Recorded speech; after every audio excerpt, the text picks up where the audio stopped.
Capítulo 2. Entre el humo y el miedo. Joe no era un hombre de grandes ambiciones ni de complicaciones aparentes. Su vida era un lienzo a medio pintar, lleno de trazos torpes y colores desvaídos que nunca terminaron de tomar forma. Nunca había encajado en el mundo exterior, con sus calles abarrotadas, sus luces cegadoras y sus voces que resonaban como martillos en su cabeza. Desaparecer era su arte, una habilidad que había perfeccionado desde mucho antes de llegar a la casa incompleta. Allí, entre esas paredes grises y desnudas, encontró el escenario ideal para volverse invisible, un espectro atrapado en su propia existencia. Fumaba marihuana todos los días, un ritual que lo anclaba a algo parecido a la calma, un hilo frágil que lo mantenía atado a la cordura.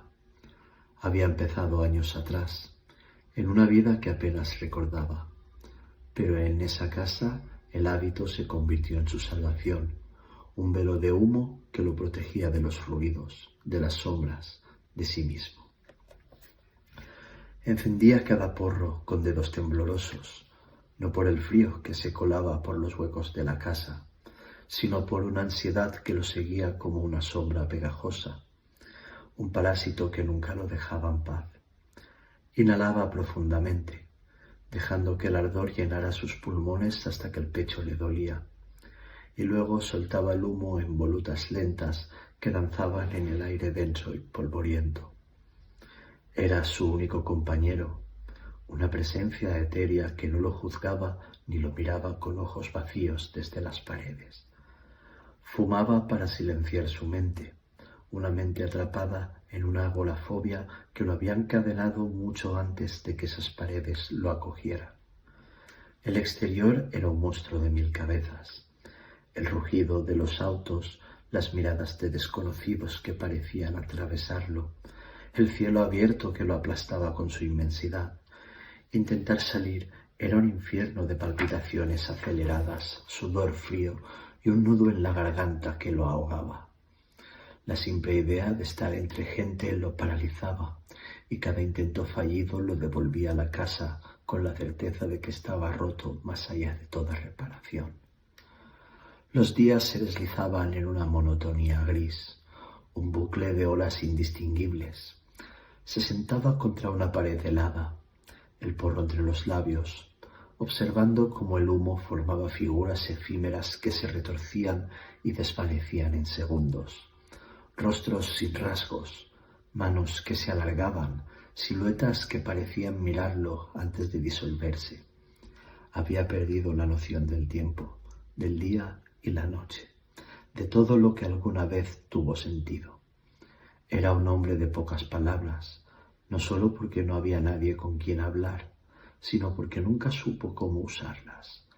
Las frases se le atoraban en la garganta como espinas, y cuando salían eran torpes, fragmentadas, como si hablar fuera un idioma que nunca aprendió del todo.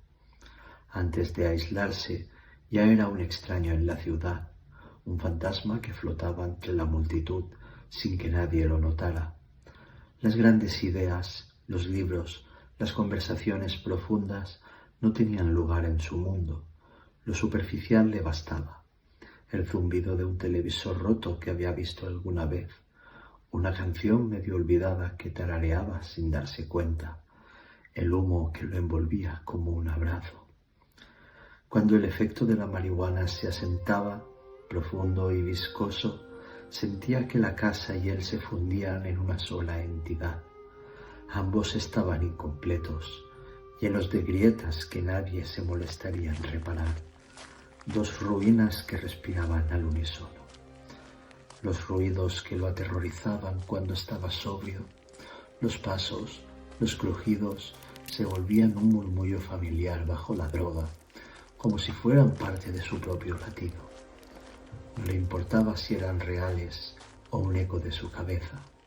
En esa neblina densa, el miedo se diluía y la realidad se mezclaba con la ilusión hasta volverse indistinguible. Se conformaba con lo poco que tenía, o al menos lo intentaba. Sus sueños, si alguna vez los tuvo, se habían ahogado en los días repetitivos y las noches cargadas de humo, dejando solo un vacío que llenaba con cada calada. Pero algo cambió, un giro que lo arrancó de su letargo. Cuando estaba más colocado, su mente lo llevaba a lugares oscuros, rincones de su conciencia que no reconocía.